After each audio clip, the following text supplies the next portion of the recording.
এমবিবি বিশ্ববিদ্যালয়ের জন্য বড় উপহার অপেক্ষা করছে। বিভিন্ন ভাবনায় চিন্তা বিশ্লেষণ করে নতুন উপহারের কথা ভাবছে রাজ্য সরকার। আজ এমনই ইঙ্গিতপূর্ণ খুশির খবর জানিয়ে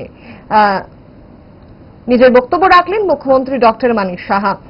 রাজ্য উচ্চ শিক্ষা দপ্তর পরিচালিত এমবিবি বিশ্ববিদ্যালয়ের প্রথম সমাবর্তনে যোগ দিয়েছিলেন মুখ্যমন্ত্রী। সেখানে নিজের বক্তব্যে এ কথা জানালেও খোলসা করে নির্দিষ্ট পরিকল্পনা জানিয়েছেন কিছু প্রশাসনিক কারণে এখনই উপহার ঘোষণা করা যাচ্ছে না।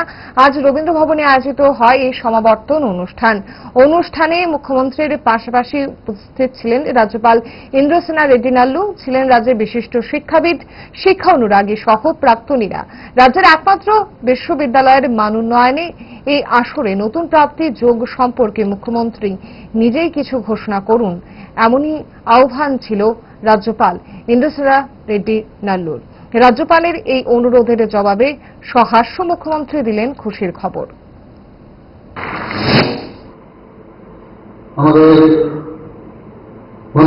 গভর্নর সাহেব উনিও বারবার বলছিলেন যে কিছু আজকের দিনে বিশেষ করে কোনো ঘোষণা করা যায় কিনা। যে কারণে আমি কালকে আমার অফিসারদের নিয়ে আমি বসেছিলাম। কিছু টেকনিক্যাল বিষয় আছে যেগুলো সময় লাগবে। এগুলো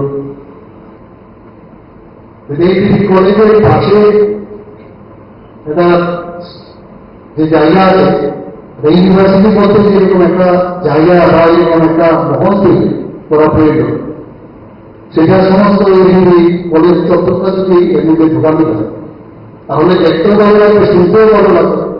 কিন্তু আমি এখনো বলছি যে বিষয়টা আলোচনার মাধ্যমে তারপর এটা প্রসেস করে দেখতে হবে, দেখে তারপর আমরা বিষয়টা, কারণ তারও একটা ঐতিহ্য আছে।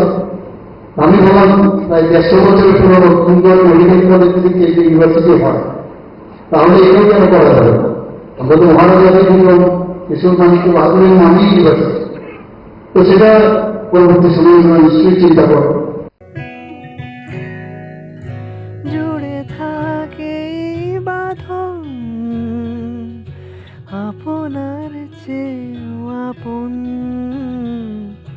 জুড়ে থাকে বাঁধন